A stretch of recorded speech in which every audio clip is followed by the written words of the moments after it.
adeegga EVC Plus waa mid ka mid ah adeegyadii ugu anfaca iyo waxtarka badnaa ee bulshada loo qabtay marka loo eego xilliga iyo duruufaha uu ku soo beegmay sida sicir bararka sarifka abaaraha iyo barakaca wuxuuna suuro geliyay gaarsiinta gurmadka abaaraha iyo barakaca wuxuuna suuro geliyay gaarsiinta gurmadka abaaraha iyo barakaca hoos u dhigga sarukaca sarifka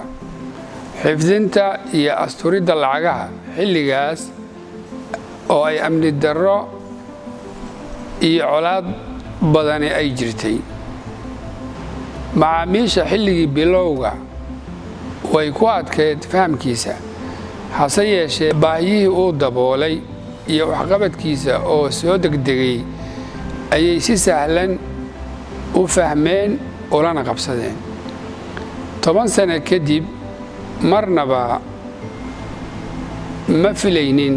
bulshada iyo adduunka oo dhan in uu yeelan doono saamayntaas dhaqaale iyo nololeed gelina doono booska lacagta